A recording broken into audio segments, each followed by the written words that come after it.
Microwave මග් pancake එකක් හදමු අද. හරිම ලේසි. මාරම රහයි පෑන්කේක් එකක රසටම ඔයාට මේක හදාගන්න පුළුවන්. බටර් එක ඉස්සෙල්ලා අපි මයික්‍රෝවේව් එකේ දාලා මෙල්ට් කරලා අරගමු. මේකට අපි දාගන්නවා සීනි, ඒ වගේම ෆ්‍රෙෂ් මිල්ක්. ෆ්‍රෙෂ් මිල්ක් එකත් පොඩ්ඩක් රත් කරලා දාගන්න. එතකොට සීනි එක අපිට ඉක්මනට දිය කරගන්න පුළුවන්. මේ ටික හොඳට මික්ස් කරගන්න. මේකට අපි දාගන්නවා වැනිලා ටිකක්. වැනිලා තිබ්බේ නැතත් කමක් නැහැ. මේක හොඳට මික්ස් කරන්න. ඊට පස්සේ අපි දාගන්නේ පාන් පිටි, ඒ වගේම බේකින් පවුඩර්. පිටි එකයි බේකින් පවුඩර් එකයි දෙකම හලලා අරගන්න. එතකොට ඔයාලට මේක ගැරප්පුවකින් හරිම ලේසියෙන් මික්ස් කරගන්න පුළුවන්. මේ දෙක ඕව මික්ස් කරගන්න එපා. පාන් පිටි පේන්නේ නැති තරමට ගැරප්පුවෙන් මික්ස් කරගත්තම ඇති.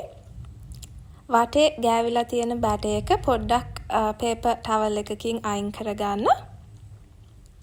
අපි මේක මයික්‍රෝවේව් එකේ දාලා රත් කරගන්නේ හරියටම විනාඩියක්.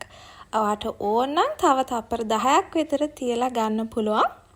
මේක ඊට වඩා මයික්‍රෝවේව් කරගන්න එපා. අපි තප්පර 60ක් මේක දාලා අරගමු.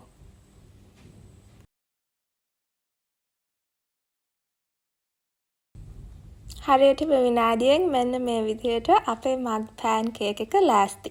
මේකට උණු උණුවෙන්ම ඔයා කැමති ටොපින්ග්ස් දාලා කාලා බලන්න. මම දාගන්නේ බටර් ටිකක්, ඒ වගේම මී පැණි, ස්ට්‍රෝබෙරිස් උත් දාගත්තා. ඉතින් ඔයා කැමති ටොපින්ග්ස් දාලා කාලා බලන්න. හරිම රහයි. මේක එක්කෙනෙක්ට ඇති වෙන්න ඔයාට ලේසියෙන් මයික්‍රෝවේව් එකේ හදාගන්න පුළුවන්. තව රෙසිපි එකකින් ආයෙ හම්බෙමු. බයි.